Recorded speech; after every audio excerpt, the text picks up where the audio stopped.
So welcome all of you. Today is our topic the rise of China economy. आज China की economy पे discuss करते हैं कि 1949 में जब चाइना पूरी तरह से इंडिपेंडेंट हुआ था तब काफ़ी बैकवर्ड इकोनॉमी रही थी चाइना की, और आज ये कह सकते हैं बढ़ती हुई मॉडर्न इकोनॉमी बन चुकी है। आज इसी पे डिस्कस करेंगे और ये भी बहुत इंपॉर्टेंट चैप्टर है, इसको भी हमको पूरी तरीके से समझना चाहिए। So let's start. In 1949, the end of China Revolution and established People's Republic of China and this is communist country। देखिए 1949 में चाइना में एक रिवॉल्यूशन पूरी तरह से कंप्लीट हुआ था, खत्म हुआ था और चाइना एक कम्युनिस्ट कंट्री बन गया था। जहां एक चीज समझना है, जिस तरह से इंडिया में अपनी आज़ादी की फाइट चल रही थी, इंडिया के लोग अपनी इंडिपेंडेंसी के लिए फाइट कर रहे थे और ये चाहते थे कि हम इंडिपेंडेंट हो जाएं, उसी तरह से चाइना में भी एक रिवॉल्यूशन चल रहा था। लेकिन इंडिया में तो पूरी तरह से हम लड़ रहे थे ब्रिटिशों के अगेंस्ट, क्योंकि ब्रिटिशों ने इंडिया को अपनी कॉलोनी बना रखा था। लेकिन चाइना कभी किसी की कॉलोनी नहीं रहा। चाइना में ये जो रिवॉल्यूशन चल रहा था ना, ये चाइना की ही दो पार्टियों के बीच में था। एक थी नेशनलिस्ट पार्टी और एक थी कम्युनिस्ट पार्टी। चाइना पे कभी भी किसी कंट्री का फुल्ली कंट्रोल नहीं रहा, मतलब चाइना कभी किसी कंट्री का पूरी तरह से गुलाम नहीं रहा है। टाइम टाइम पे यहाँ पे कोई यूरोपियन कंट्रियां थी, कुछ वेस्टर्न कंट्रियां थी, उनकी इन्वॉल्वमेंट रही है और उन्होंने चाइना के काफी बड़े एरिया को कब्जे में भी ले रखा था। ब्रिटिशों भी यहाँ पे बिजनेस करते थे। लेकिन पूरी तरीके से अगर चाइना को देखा जाए तो चाइना कभी भी पूरी तरीके से किसी भी कंट्री का गुलाम नहीं रहा है, ना कभी किसी ने पूरे चाइना पे कंट्रोल करा है। हाँ, थोड़े थोड़े एरिया पे बहुत सी कंट्रियां यहाँ पे कब्जा करके बैठी हुई थी। तो ये जो चाइना था, इसमें जो फाइट चली थी अपनी इंडिपेंडेंसी की, ये दो खुद की ही दो पार्टियां थी चाइना के ही लोगों की, एक थी कम्युनिस्ट और एक थी नेशनलिस्ट पार्टी। और ये स्टैंड मेन तो खैर काफी टाइम से पहले से ये फाइट चल रही थी, लेकिन 1945 के पहले यहाँ पे जापानियों का भी काफी इंटरफेयर हुआ करता था चीन पे, क्योंकि चीन पे जापान ने भी अटैक करा था और चीन के काफी बड़े एरिया को उन्होंने ऑक्यूपाई करा था। पूरे को नहीं करा था, हम ये नहीं कह सकते कि चीन जापानियों का गुलाम था या कॉलोनी थी। हाँ, लेकिन जापानियों ने चीन के काफी बड़े एरिया को कवर कर लिया था। और 1945 के बाद जब सेकेंड वर्ल्ड वॉर कंप्लीट हुआ था, तब जापानी जब हार गए थे तो चीन से भी, वो चीन को भी छोड़ के चले गए थे जैसे दूसरी कंट्रियों को छोड़ के गए थे। उसके बाद ही यहाँ पे एक सिविल वॉर शुरू हुआ था कि आखिर कम्युनिस्ट कंट्री का वर्चस्व रहेगा, डोमिनेंस रहेगा चीन में, या नेशनलिस्ट कह सकते हैं पार्टी का। दो पार्टियां थी और कम्युनिस्ट पार्टी के लीडर थे माओ जेडोंग और नेशनलिस्ट पार्टी के लीडर थे चियांग काई शेक। तो इन दोनों पार्टियों के बीच में फाइनली एक सिविल वॉर चला था और इसी को कहा गया था कि चाइना का एक नेशनल मूवमेंट। और फाइनली ये जो जीत हुई थी, इसमें कम्युनिस्ट पार्टी की जीत हो गई थी और कम्युनिस्ट पार्टी के जो लीडर थे माओ जेडोंग, वही यहाँ के कह सकते हैं पहले हेड बन गए थे, फर्स्ट कह सकते हैं प्रेसिडेंट बन गए थे। यहाँ मैप देखिए आप, ये चीन का मैप है, ये चाइना का मैप है। देखिए यहाँ पे क्या था, ये जो चीन था यहाँ पे दो थी, एक नेशनलिस्ट पार्टी थी, एक कम्युनिस्ट पार्टी थी। कम्युनिस्ट पार्टी के लीडर थे माओ जेडोंग, नेशनलिस्ट पार्टी के लीडर थे चियांग काई शेक। दोनों ही पार्टियों में आपस में फाइट हो रही थी और फाइनली जीत किसकी हो गई? कम्युनिस्ट पार्टी की जीत हो गई। और कम्युनिस्ट पार्टी ने देश को क्या बना दिया? कम्युनिस्ट बना दिया। ये पूरा कम्युनिस्ट बन गया। और नेशनलिस्ट पार्टी के जितने भी लोग थे, या तो वो भाग गए या उनको पकड़ लिया गया या जेल में डाल दिया गया। तो जो नेशनलिस्ट पार्टी के मेन लीडर थे चियांग काई शेक, जब इसी हार के बाद वो कहां चले गए थे? देखिए यहाँ पे मैंने एक मार्क बना रखा है कि चीन के पास, तो ये जो है ना, ये ताइवान है। तो जो चियांग काई शेक थे वो अपने सपोर्टरों के साथ ताइवान चले गए थे और चाइना पूरा बन गया था कम्युनिस्ट कंट्री। और वो कहां चले गए थे चियांग काई शेक? वो ताइवान में चले गए थे। तो और ताइवान में उन्होंने अपनी नेशनलिस्ट गवर्नमेंट स्टेब्लिश करी और वो वहां के हेड बन गए। तो चीन इसलिए ये कहता है कि ताइवान हमारा पार्ट है। हिस्टोरिकली चीन आज भी ये कह रहा है कि ताइवान तो हमारा ही पार्ट था और वो भी कह सकते हैं चाइना का ही पार्ट है, और हम आज नहीं तो इन फ्यूचर कभी ताइवान को अपने में मिला ही लेंगे। तो यहाँ पे चाइना जो थे ना, चियांग काई शेक ने यहाँ पे अपनी गवर्नमेंट स्टेब्लिश करी थी। और ये जो चीन कम्युनिस्ट कंट्री बना था, ये यूएसएसआर के कहीं ना कहीं सपोर्ट से बना था, क्योंकि यूएसएसआर भी उस समय कम्युनिस्ट कंट्री था और वो यही चाहता था कम्युनिज्म की फिलोसफी पूरी दुनिया में फैले। और ये जो ताइवान था, इसको उस समय यूएस ने सपोर्ट कर दिया था, क्योंकि यूएस तो बिल्कुल नहीं चाहता था कि चीन कम्युनिस्ट गवर्नमेंट कहीं ना कहीं चीन में स्टेब्लिश हो। तो यहां ताइवान को पूरी तरह से यूएस ने सपोर्ट करा था, और आज भी इस ताइवान को पूरी तरीके से सिक्योरिटी इस ताइवान की कौन करता है? यूएस करता है। और आज भी अगर चीन इस ताइवान पे कह सकते हैं अटैक करे, या फ्यूचर में भी कभी अटैक करेगा, तो यहां की पूरी सिक्योरिटी यूएस करता है। और यह है कि अगर चीन इस पे अटैक करेगा तो चीन की सीधी सीधी फाइट उससे यूएस से होगी, कि वो यही माना जाएगा कि चीन ने यूएस पे अटैक करा है, तो यहाँ की पूरी सिक्योरिटी की जो रिस्पॉन्सिबिलिटी है वो यूएस ही कर रहा है। ये है, और यही इनके बीच में ये कह सकते हैं कंट्रोवर्सी है, क्योंकि चीन इसको अपना ही मानता है ताइवान को। अब ये देखें, ये माओ जेडोंग थे, यही है कह सकते हैं कम्युनिस्ट पार्टी के मेन हेड, और कह सकते हैं ये जो चाइना का सिविल वॉर था इसके हीरो माने जाते हैं। और माओ जेडोंग का कह सकते हैं चीन में बहुत बड़ा स्थान है, बहुत ग्रेटेस्ट कह सकते हैं, ये उस समय हेड माने जाते हैं चीन के, बहुत महान माना जाता है इनको। चीन के लोग कहते हैं कि माओ जेडोंग की ही पॉलिसियों के कारण आज चाइना मॉडर्न चाइना बना है, और इन्हीं ने कह सकते हैं बहुत अपनी इकोनॉमी चाइना की डेवलप करी थी, और चाइना को कह सकते हैं वर्ल्ड लेवल पर लाके आज कह सकते हैं खड़ा कर दिया। और जो भी वर्ल्ड के कह सकते हैं 100 प्रभावशाली व्यक्तियों में भी कह सकते हैं माओ जेडोंग का नाम आता है, कि 100 प्रभावशाली व्यक्ति, माओ जेडोंग वो था जिसने चाइना को जमीन से उठा दिया था, ऐसा माना जाता है। तो ये माओ जेडोंग कह सकते हैं कम्युनिस्ट पार्टी के हेड थे, और फाइनली जो यहाँ पे कम्युनिस्ट गवर्नमेंट स्टेब्लिश हुई थी वो माओ जेडोंग के कारण ही हुई थी। अब 1949 से 52 में रिकवरी फ्रॉम वॉर। अब देखिए, अभी अभी कम्युनिस्ट पार्टी स्टेब्लिश हुई है, चाइना अभी कम्युनिस्ट गवर्नमेंट वाला देश बना है, तो अभी इनकी हालत खराब है, क्योंकि वॉर बहुत टाइम से चला था, तो इनकी कहीं ना कहीं बहुत बैकवर्ड है, बहुत पिछड़ा हुआ देश था चीन। तो 1949 से 52 के बीच में इन्होंने अपने आप को केवल रिकवर किया था, मतलब जो भी युद्ध में इनकी हानि हुई थी, जो भी युद्ध में इनको लॉस हुआ था, क्योंकि वॉर काफी टाइम से चल रहा था, तो उससे अपने आप को धीरे धीरे रिकवर किया, और वो रिकवर किया यूएसएसआर के सपोर्ट से, क्योंकि यूएसएसआर भी पूरी तरह से कम्युनिस्ट गवर्नमेंट को सपोर्ट करता था। यहां देखना कम्युनिस्ट कंट्री आखिर होती क्या है, हालांकि ये टॉपिक मैं काफी एक्सप्लेन कर चुका हूं कोल्ड वॉर वाले वीडियो में, सोवियत यूनियन कोलैप्स वाले वीडियो में। फिर भी देखिए, कम्युनिस्ट कंट्री वो होती है जिसमें हर बिजनेस गवर्नमेंट के अंडरटेकिंग होता है, मतलब गवर्नमेंट ही ये डिसाइड करती है कि किस चीज को कैसे बनाना है और उसको किस कॉस्ट में सेल करना है। एक सुई से लेके बड़े से बड़े शिप तक बनाने का काम गवर्नमेंट ही करती है, और उसको किस कॉस्ट में सेल करना है वो गवर्नमेंट डिसाइड करती है। प्राइवेट बिजनेस कोई नहीं होता है, ना किसी को प्राइवेट प्रॉपर्टी रखने का राइट्स होता है। तो ये होती है कम्युनिस्ट गवर्नमेंट, जिसमें हर वर्क गवर्नमेंट के अंडरटेकिंग होता है, गवर्नमेंट ही करती है, और गवर्नमेंट का काम ये होता है पब्लिक सर्विस, ताकि ज्यादा से ज्यादा लोगों को कह सकते हैं अच्छे से अच्छी चीज कम से कम कॉस्ट में अवेलेबल करवाई जाए। तो चाइना कम्युनिस्ट कंट्री बना था, और इंडिया डेमोक्रेटिक कंट्री है। डेमोक्रेटिक कंट्री में सबको फुली राइट्स रहते हैं, हमको प्राइवेट प्रॉपर्टी रखने का भी राइट्स है, ऐसा नहीं है। और कम्युनिस्ट कंट्री में प्राइवेट प्रॉपर्टी रखने का राइट्स नहीं होता, आपका मकान आपका खुद का नहीं है, वो गवर्नमेंट के अंडरटेकिंग में होता है। गवर्नमेंट सारी जमीनों को भी ले लिया करती है, क्योंकि वहां पे माना जाता है कि इक्वलिटी होनी चाहिए, किसी के पास ऐसा नहीं कम प्रॉपर्टी, किसी के पास ज्यादा प्रॉपर्टी, तो ये जो डिफरेंस होता है गरीब अमीर के बीच का डिफरेंस नहीं होना चाहिए। तो चाइना कम्युनिस्ट कंट्री बना था यूएसएसआर के सपोर्ट से।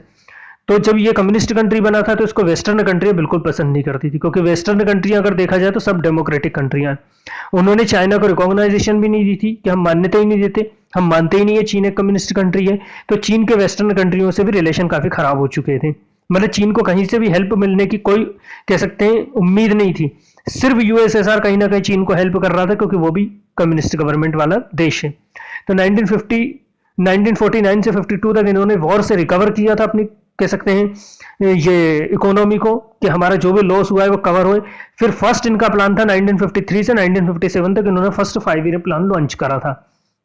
ये जो 5 ईयर प्लान था ये 1928 में यूएसएसआर ने सबसे पहले अपनी कंट्री में लॉन्च किया था, union Soviet socialist Republic USSR, जो आज का रूस कहते हैं हम इसको, उसने प्लान वहां पे लॉन्च करा था। और उसी के बाद इंडिया में भी आया था 1951 में, और चाइना ने इसको फाइनली 1953 में इसको अडॉप्ट करा था। और ये जो अडॉप्ट करा था, इस समय देखिए वेस्टर्न कंट्रियों से चाइना का कोई लेना देना नहीं था, कोई मतलब नहीं था। तो वो जो अपनी इकोनॉमी को ग्रो करना चाह रहे थे पूरी तरह से यूएसएसआर के सपोर्ट से करना चाह रहे थे, और यूएसएसआर के सपोर्ट से ही इन्होंने अपने पहले 5 ईयर प्लान लॉन्च करा था। अब ये 5 ईयर प्लान क्या होता है? 5 ईयर प्लान का मतलब ये था पंचवर्षीय योजनाएं। हमारे इंडिया में अपन उसको पंचवर्षीय योजनाएं बोलते हैं, मतलब हर 5 साल में किसी भी एक कह सकते चीज को टारगेट बना के चला जाता है कि हमको इसमें अपनी कह सकते हैं कंट्री को ग्रो करना है। जैसे वीट ले लो, गेहूं है तो गेहूं का प्रोडक्शन बढ़ाना है, राइस है तो राइस का प्रोडक्शन बढ़ाना है, आयरन है तो आयरन का प्रोडक्शन बढ़ाना है। किसी भी एक चीज का हमको ज्यादा से ज्यादा प्रोडक्शन करना है और उसको वर्ल्ड लेवल पे एक्सपोर्ट करना है। इस तरह से 5 ईयर प्लान कह सकते हैं चलते हैं। तो इनका 5 ईयर प्लान जो था ये पूरी तरह से सोवियत यूनियन के पे बेस था। सोवियत यूनियन यानी यूएसएसआर, हम यूएसएसआर को सोवियत यूनियन भी बोलेंगे। और इन्हीं के सपोर्ट से इन्होंने अपना फर्स्ट 5 ईयर प्लान लॉन्च करा था और इनका एग्रीकल्चर बेस था, हमारी एग्रीकल्चर को बढ़ाना। तो पहले 5 ईयर प्लान में इनकी एग्रीकल्चर कह सकते हैं इंक्रीज भी हुई थी, इनको कह सकते हैं प्रॉफिट भी हुआ था, इनका प्रोडक्शन भी बढ़ा था, लेकिन इतना ज्यादा प्रोडक्शन नहीं बढ़ा था जितना माओ जेडोंग कहीं ना कहीं चाहते थे। माओ जेडोंग बहुत जल्दी ये चाह रहे थे कि हमारी कंट्री वर्ल्ड लेवल पे आ जाए और हमको ज्यादा से ज्यादा प्रॉफिट होने लगे और हम ज्यादा से ज्यादा चीजें एक्सपोर्ट करने लगे। क्योंकि उस समय इनकी कंडीशन ये थी कि इनके पास बिल्कुल फॉरेन करेंसी नहीं थी। जब फॉरेन करेंसी नहीं थी तो ये किसी भी कंट्री से कोई भी चीज परचेस नहीं करना चाहते थे। हालांकि ये करना भी नहीं चाहते थे क्योंकि इनका यही था कि हम वेस्टर्न कंट्रियां जो कम्युनिस्ट कंट्री को पसंद नहीं करती, हम उनसे किसी तरह की कोई हेल्प लेंगे नहीं, ना उनसे कोई चीज परचेस करेंगे। तो और भी दूसरी कंट्रियों से, वेस्टर्न कंट्रियों से नहीं ले तो दूसरी कंट्रियों से ले ले, लेकिन फॉरेन करेंसी नहीं है। फॉरेन करेंसी अगर आज हम किसी भी कंट्री से कोई सामान परचेस करते हैं तो हमको उस कंट्री की करेंसी होना चाहिए, और चाइना में वो फॉरेन करेंसी नहीं थी।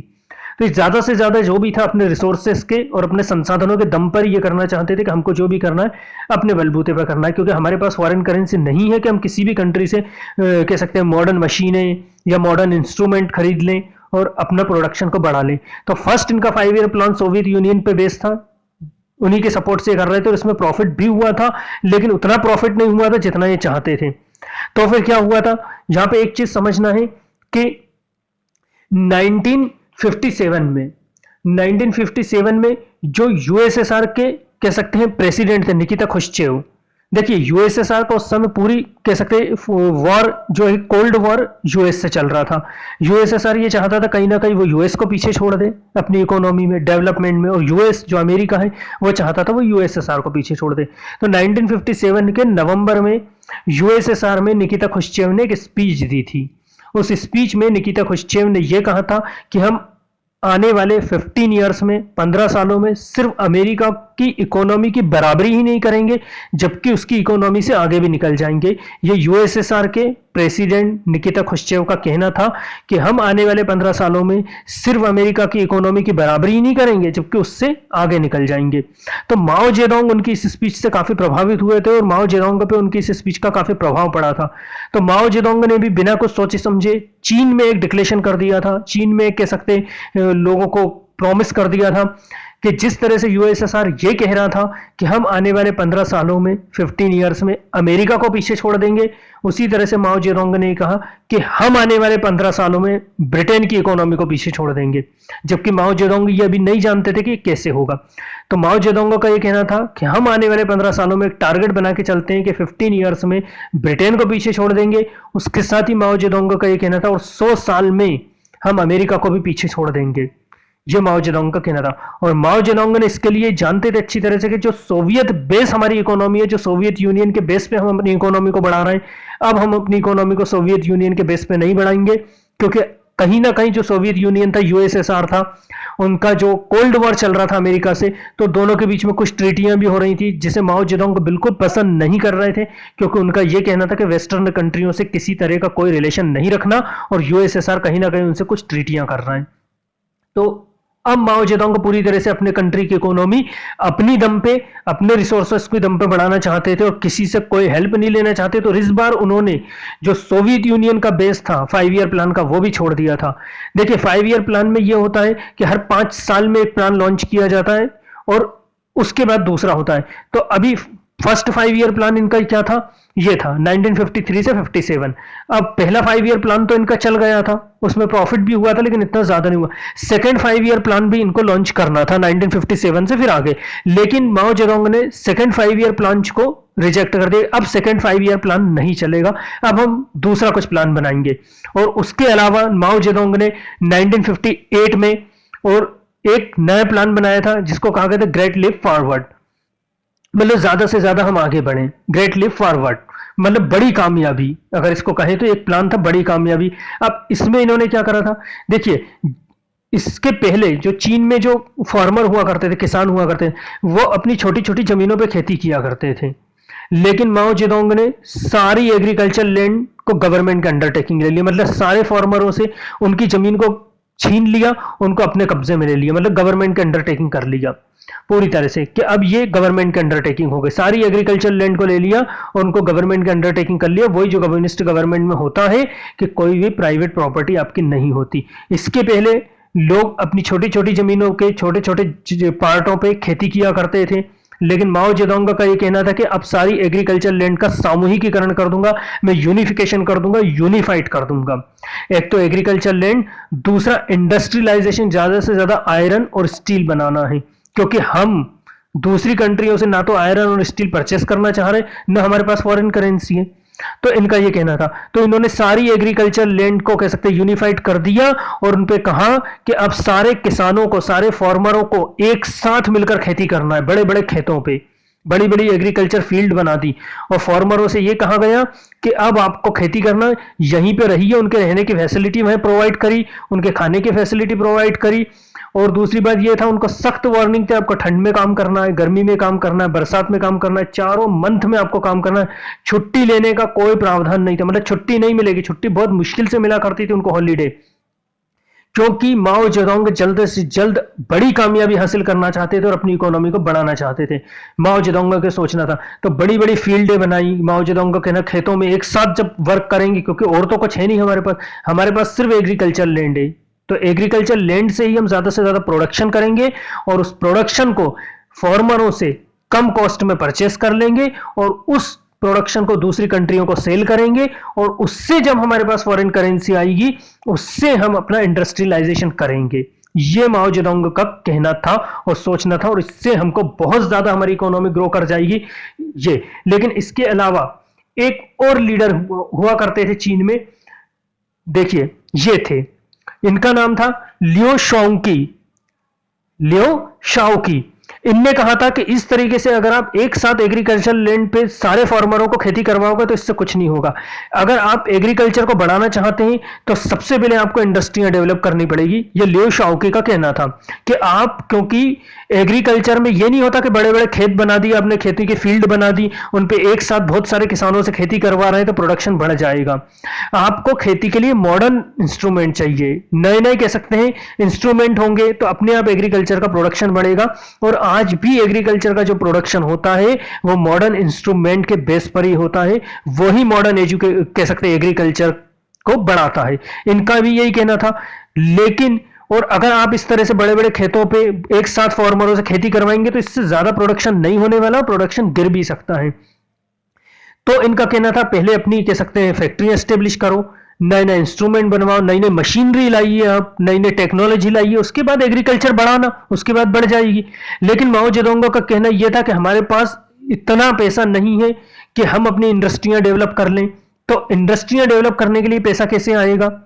तो माओ जेडोंग और जो उनके सपोर्टर थे उनका कहना यह था कि हमारे पास ओनली एग्रीकल्चर लैंड है, एग्रीकल्चर लैंड पे हम ज्यादा से ज्यादा प्रोडक्शन करवाएंगे और उस प्रोडक्शन को फार्मरों से कम प्राइस में खरीद लेंगे, चीपेस्ट प्राइस में खरीदेंगे और उनको दूसरी कंट्रियों में एक्सपोर्ट कर देंगे। और जब एक्सपोर्ट करेंगे तो हमारे पास फॉरेन करेंसी आएगी और उससे हम अपनी इंडस्ट्रियां डेवलप करेंगे। ये माओ जेडोंग का कहना था, क्योंकि माओ जेडोंग का कहना था कि इंडस्ट्रियलाइजेशन करने के लिए पैसा ही नहीं है। कहां से इंडस्ट्रियलाइजेशन करेंगे हम? मशीनरी नई नई बना कैसे लेंगे? पैसा ही नहीं है, पैसा तो होना चाहिए ना। तो इनका कहना यह था कि इससे पॉसिबिलिटीज बहुत कम रहेंगी कि इकोनॉमी ग्रो करे। लेकिन माओ जेडोंग और उनके जो सपोर्टर थे उनकी बात नहीं मानी और फाइनली इस तरह से देखिए उस समय एग्रीकल्चर करवाई जाती थी कि बहुत बड़ा खेत बना दिए जाते थे, फील्डें बनाते, सबको यूनिफाइड कर दिया, किसी की कोई अब लैंड नहीं है, सारी लैंड गवर्नमेंट के अंडरटेकिंग है। बहुत सारे फार्मरों को लगा दिया, सब एक साथ खेती कर रहे हैं, उनके रहने की भी फैसिलिटी वहां दी, उनके खाने की भी फैसिलिटी वहां दी और उनको सख्त वार्निंग थी कि आपको दिन रात वर्क करना है, दिन रात काम करोगे तो प्रोडक्शन बढ़ेगा और इस प्रोडक्शन को हम दूसरी कंट्रियों में सेल करेंगे तभी, क्योंकि जब भी हम किसी दूसरी कंट्री को कोई चीज सेल करते हैं तब हमारे पास फॉरेन करेंसी आती है और जब हम कोई चीज परचेस करते हैं तो हमको फॉरेन करेंसी देनी पड़ती है। तो माओ जेडोंग का यही कहना था कि मैं दूसरी कंट्री से कुछ लूंगा तो नहीं, क्योंकि पहली बात तो हम लेना भी नहीं चाहते, दूसरी बात फॉरेन करेंसी भी नहीं है हमारे पास, तो हम इसी तरह से अपनी इकोनॉमी को कह सकते ग्रो कर सकते हैं, जो पैसा आएगा। इस तरह से फार्मरों को लगा दिया गया वहां पे जबरदस्ती काम में, और जो भी उनके अगेंस्ट होता था उसको मारा जाता था, पीटा जाता था। कोई भी अगर ये कहता था नहीं हमारी लैंड हमको दे दें, हम वर्क नहीं करना चाह रहे, तो उनको नहीं, उनको सख्त वार्निंग थी कि आपको काम करना ही पड़ेगा, देश के लिए काम करना पड़ेगा। दूसरी इसी तरह से जो इंडस्ट्रियां थी उनको भी इन्होंने डेवलप करा। जब प्रोडक्शन हुआ उस प्रोडक्शन को सेल करा, उससे इंडस्ट्रियां डेवलप करी, और उसमें भी इसी तरह से वर्करों को लगा दिया गया कि ज्यादा से ज्यादा वर्कर बनाएंगे, हम अपने ही दम पे नई नई मशीनरी बनाएंगे, भले हमारे पास बड़ी मशीनरी नहीं है बनाने के लिए, तो हम अपने हाथ से बनाएंगे, लोग ही बनाएंगे, कह सकते हैं अपने हाथों से आप बनाइए, जो भी हो सकता है आप करिए, इस तरह से कर दिया गया। लेकिन कई लोग इनके अगेंस्ट थे, उनका कहना नहीं इससे प्रोडक्शन नहीं बढ़ेगा, इससे प्रोडक्शन कम हो जाएगा, वर्कर कितने दिन काम करेंगे, दिन रात काम करवाओगे उनकी हालत खराब हो जाएगी। इंजीनियरों का कहना था मशीनें फैक्ट्रियों में कितने टाइम तक चलेंगी, जो भी हमारे पास मशीनें हैं उनकी टेक्नोलॉजी अच्छी नहीं है, वो तो बहुत पुरानी मशीन है, नई मशीनरी हमको लानी पड़ेगी, और जो पुरानी मशीनें हैं अगर वो दिन रात चलेंगी तो खराब हो जाएंगी, वर्करों के साथ कोई भी हादसा हो सकता है। लेकिन माओ जेडोंग का कहना यह था नहीं, जो भी है हमको करना है, हमको दूसरी कंट्री की किसी तरह से कोई हेल्प नहीं करना, और ये काम किया था इन्होंने, इसको ही कहा गया था ग्रेट लीप फॉरवर्ड। लेकिन इसमें प्रोडक्शन बढ़ा था। अब प्रोडक्शन बढ़ा तो, लेकिन प्रोडक्शन उतना नहीं बढ़ा जितना माओ जेडोंग चाहते थे। तो जब प्रोडक्शन उतना नहीं बढ़ा तो माओ जेडोंग ने इस काम के लिए अपने बड़े बड़े ऑफिसरों को लगा रखा था। तो उन ऑफिसरों ने कभी भी माओ जेडोंग को सही इंफॉर्मेशन नहीं दी, क्योंकि वो नहीं चाहते थे कि माओ जेडोंग के, कह सकते हैं, अगेंस्ट हम जाएं, या माओ जेडोंग को खुश करने के लिए उन्होंने गलत पॉलिसियां दे दी। माओ जेडोंग को यही कहा कि जितना प्रोडक्शन आपने कहा था उससे ज्यादा प्रोडक्शन हुआ है, जबकि ऐसा नहीं हो रहा था। ये प्रोडक्शन हो रहा था, प्रोडक्शन बढ़ भी रहा था, लेकिन उतना प्रोडक्शन नहीं हो रहा था जिस तरह से, कह सकते हैं, डाटा शो किया जा रहा था माओ जेडोंग का। जब यह कहा गया कि प्रोडक्शन तो बहुत ज्यादा बढ़ गया, क्योंकि वो ऑफिसर कोई भी उस समय माओ जेडोंग के अगेंस्ट नहीं जा सकता था, सब माओ जेडोंग को खुश करने में लगे रहते थे कि कहीं माओ जेडोंग नाराज ना हो जाए। तो इसी तरह से इन्होंने गलत रिपोर्टें बनाई ऑफिसरों ने, और ये शो किया कि प्रोडक्शन बढ़ रहा है। जब प्रोडक्शन माओ जेडोंग को पता चला बढ़ रहा है, तो माओ जेडोंग ने ज्यादा से ज्यादा चीजें एक्सपोर्ट करनी स्टार्ट कर दी कि अब बढ़ रहा है तो एक्सपोर्ट करो, एक्सपोर्ट करेंगे फॉरेन करेंसी आएगी तो हमारी नई नई मशीनरियां डेवलप होंगी। तो देखा जाए तो इतना एक्सपोर्ट हुआ उस समय, चीन में एक्सपोर्ट करते गए, ये करते गए करते गए, कंडीशन ये हो गई कि प्रोडक्शन इतना हो नहीं रहा था जितना वो एक्सपोर्ट कर रहे थे। अब ये हालत हो गई कि इनके खुद के खाने के लिए कुछ नहीं बच रहा था चाइना में, लेकिन फिर वही था, डाटा ये बन रहा था कि प्रोडक्शन तो बहुत हो रहा है, माओ जेडोंग को इस बात की खबर ही नहीं थी, तो माओ जेडोंग एक्सपोर्ट करते गए अलग अलग कंट्रियों में। लेकिन इनकी हालत ये हो गई थी कि इनके पास खाने को नहीं था, फार्मरों के पास खाने को नहीं था। अगर वो कोई चीज अपने लिए खाने को रख लेते थे, कुछ प्रोडक्शन या कोई आवाज उठाता था, तो कम्युनिस्ट पार्टी के जो बड़े लीडर थे, जो माओ जेडोंग के सपोर्टर थे, उनसे थोड़ा बहुत भी खाने का सामान छीन लिया करते थे और कहते थे कि इसको एक्सपोर्ट करेंगे ताकि देश डेवलप हो। तो हालत ये हो गई थी, प्रोडक्शन नहीं था और एक्सपोर्ट बढ़ रहा था, यहां ये कंडीशन आ गई थी।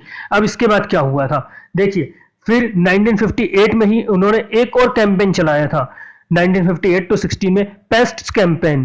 पेस्ट कैंपेन क्या था देखिए, इसमें 4 चीजें थी।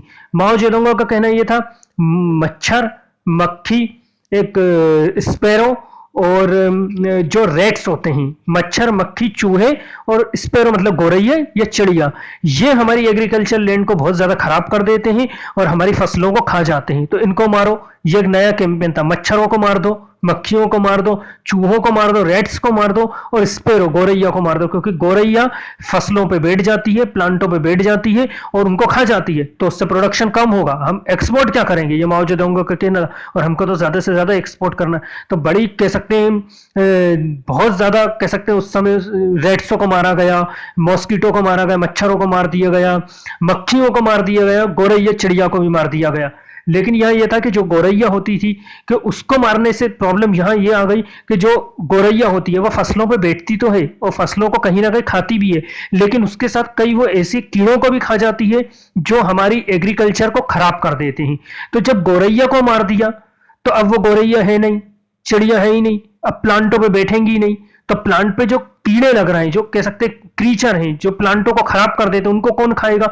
तो इनकी एग्रीकल्चर बढ़ने की जगह घट गई, प्रोडक्शन बढ़ने की जगह कम हो रहा है, जबकि माओ का कहना था ये सब हमारे प्रोडक्शन को खराब कर देते, इनको मार दो तो मार दिए गए। जबकि देखिए, कहीं ना कहीं हर जो एनिमल होता है ना, जो क्रीचर होता है, उनका कहीं ना कहीं वो फसलों को खाते भी हैं, तो उनका कहीं ना कहीं सपोर्ट भी होता है, छोटे मोटे ऐसे कीड़ों को भी खा जाते हैं जो हमारी एग्रीकल्चर को खराब कर देते हैं। माओ जेडोंग इस चीज को नहीं समझ पाए और माओ जेडोंग ने सारी गौरैया और चिड़िया और रेट्स को मरवा दिया।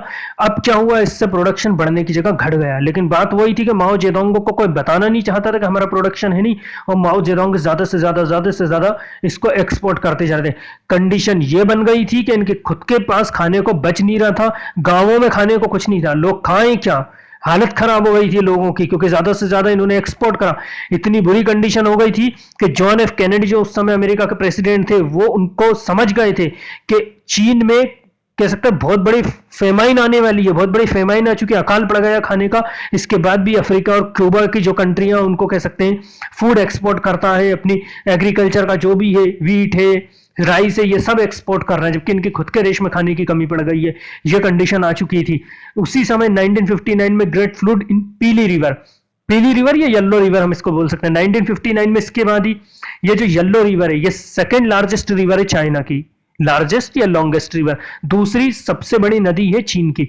अब उसी समय क्या हुआ 1959 में, आप देखिए ये डेट, 1959 में इस येलो रिवर में बाढ़ आ गई थी, फ्लड आ गई थी, मतलब बाढ़ आ गई। तो ये है ईस्टर्न साइड में। तो ईस्टर्न साइड में जब इस रिवर में बाढ़ आई, तो आप जानते हैं कि जब नदियों में बाढ़ आती है तो वो पूरी एग्रीकल्चर लैंड को भी खराब कर देती है। तो इसी तरह से जब येलो रिवर में बाढ़ आई तो पूरी ईस्टर्न साइड में थी, तो ईस्टर्न पार्ट की पूरी एग्रीकल्चर लैंड खराब हो गई। तो वहां उस बाढ़ से जितना भी प्रोडक्शन हो रहा था वो तो खराब ही हो गया, खत्म ही हो गया, लेकिन फिर भी एक्सपोर्ट कर रहे हैं। कंडीशन ये हो रही थी कि माओ जेडोंग तक जो भी रिपोर्टें पहुंचती थी उस समय, उसमें यही होता था कि प्रोडक्शन तो बढ़ रहा है, हमारी उम्मीद से ज्यादा प्रोडक्शन हो रहा है। तो माओ जेडोंग वहां पे एक्सपोर्ट करते जा रहे थे। यहां बाढ़ आ चुकी थी। और दूसरी बात यह था कि चीन का जो नॉर्थन एरिया है, उत्तरी एरिया, वहां पे पानी नहीं गिरा, वहां पे सूखे की हालत हो गई, तो वहां पे एग्रीकल्चर लैंड खराब हो गई। नॉर्थ की और ईस्ट की एग्रीकल्चर लैंड पूरी तरह से खराब हो चुकी थी। ईस्ट में बाढ़ आ चुकी थी, नॉर्थ में सूखा पड़ गया था। कंडीशन ये हो गई कि 1959 तक आते आते पूरे वर्ल्ड का सबसे बड़ा फेमाइन आ गया था। चाइना में बहुत बड़ा अकाल पड़ गया था, जिसमें हजारों लाखों लोग भूख से मर रहे थे। इतना बड़ा अकाल था ये, इतनी बड़ा फेमाइन थी। और इसमें लोगों के साथ बहुत ब्रूटलिटी कह सकते हैं की गई कम्युनिस्ट पार्टी के लीडरों ने, क्योंकि जिनके पास जो भी खाने का सामान होता था वो लेके चले जाया करते थे, उनको रखने भी नहीं दिया जाता था। फार्मरों की हालत खराब हो गई थी, कोई आवाज नहीं उठा सकता था, कोई बोल नहीं सकता था। देखिए इस तरह से हालत हो गई थी लोगों की, खाने को नहीं था लोगों के पास, भूखे मरने लगे थे, क्योंकि सारा सामान एक्सपोर्ट कर रहे थे माओ जेडोंग, और ये शो कर रहे थे कि हमारी कंट्री में ज्यादा से ज्यादा प्रोडक्शन हो रहा है और हम एक बढ़ती हुई इकोनॉमी है और हम ग्रो कर रहे हैं। तो ये कंडीशन हो गई थी। ये देखिए लोग भूख से मरने लगे थे। यहां ये कंडीशन आ चुकी थी कि लोग भूख से पूरी तरह से मरने लगे थे और एक्सपोर्ट चल रहा था, एक्सपोर्ट हो रहा था। देश के अंदर खाने को नहीं है और दूसरी कंट्रियों को एक्सपोर्ट कर रहा है।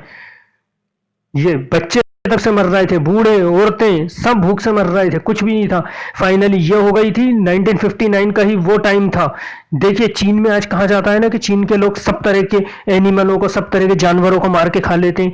ये टाइम वहीं से शुरू हुआ था 1959 से, जब इतनी बुरी हालत हो गई थी कि देश में खाने को कुछ नहीं था। तो लोग क्या खाएंगे, वो अपने ही जानवरों को मार के खाने लगे, कुत्ते बिल्ली को मार के खाने लगे, जिसको जो मिलता था उसको मार के खाते थे, जानवरों को पकड़ पकड़ के मार के खा लेते थे। तो वो 1959 से लेकर 61 तक का जो टाइम था, उन 3 सालों में ही चीन के लोग जो आज है ना हर तरह के जानवरों को मार के खा लेते, तभी से इनकी आदत पड़ गई थी कि जानवरों को मार के खाने की, क्योंकि उस समय इन्होंने 3 साल तक अपने आप को जो जिंदा बचा सका बचा लिया और जो मर गया वो मर गया था। तो तभी से इनकी आदत हो गई थी कि किसी भी जानवरों को मारो खाओ, यहां तक कि मिट्टी तक खाई है, मिट्टी में जो कीड़े होते हैं उससे तक के ना इन्होंने अपनी भूख मिटाई है। कुछ जगहों पर ऐसे मामले उस समय सामने आने लगे थे कि लोग ही लोग को खाने लगे थे, एक दूसरे को मार के खा रहे थे। तो ये कंडीशन हो गई थी चाइना के उस समय। लेकिन माओ जेडोंग तक ये इंफॉर्मेशन नहीं पहुंची। जब माओ जेडोंग को कुछ पता चला कि नियर कंडीशन बहुत खराब हो चुकी है, तब खैर हालांकि बहुत लेट हो चुकी थी, लेकिन माओ जेडोंग को कुछ समय बाद ये पता चल चुका था कि देश में खाने की कमी हो गई। तो माओ जेडोंग ने फिर फटाफट कनाडा और ऑस्ट्रेलिया से इंपोर्ट करवाया था खाने का सामान। लेकिन जैसे ही वो खाने का सामान इतना नहीं था कि चाइना के लोगों के कंडीशन सुधर सके, कह सकते हैं ठीक हो सके, तो कनाडा और ऑस्ट्रेलिया से जो भी सामान आता था वो कोस्टल एरियो में ही, जो समुद्र के पास शिपों में, शिप से आता था समुद्र के पास, और जैसे ही वो बंदरगाह डेकों पे रुकते थे, वहीं के आसपास के लोग उनको खाने को ले लेते थे और खा लिया करते थे। तो ज्यादा लोगों की तो जान नहीं बची, लेकिन हाँ ये कह सकते हैं कोस्टल एरिया के जो लोग हैं उनकी जैसे तैसे जान बचाने में कहीं ना कहीं ये कामयाब हो चुके थे। और माना जाता है कि वर्ल्ड का सबसे बड़ा फेमाइन था, दुनिया का सबसे बड़ा अकाल था, जिसमें 60 करोड़ में से 3 से 5 करोड़ लोगों की डेथ हो चुकी थी, मर गए थे भूख से। सेकेंड वर्ल्ड वॉर में टोटल 7 करोड़ लोगों की डेथ हुई थी, और अकेले चीन में कह सकते हैं माओ की पॉलिसियों से 3 करोड़ लोगों की डेथ हो गई। सेकेंड वर्ल्ड वॉर में तो 7 करोड़ मरे थे, वो तो बहुत बड़ा वॉर था, और यहाँ तो भूख से 3 से 5 करोड़ लोगों की डेथ हो गई थी। वर्ल्ड का लार्जेस्ट फेमाइन, दुनिया का सबसे बड़ा अकाल था। अगर नंबर देखा जाए मरने वालों की, तो इसके पहले एक आयरिश फेमाइन भी था आयरलैंड का, जहां पे 80 लाख में से कह सकते हैं 10 लाख लोगों की जान चली गई थी। 80 लाख में से 10 लाख लोगों की जान चली गई थी। तो अगर परसेंटेज के लिहाज से देखा जाए तो आयरिश फेमाइन सबसे ज्यादा था, क्योंकि परसेंटेज मरने वालों का देखेंगे तो आयरिश फेमाइन में ज्यादा निकला था, क्योंकि 80 लाख में से 10 लाख लोगों की डेथ हुई थी, तो 12.5% था।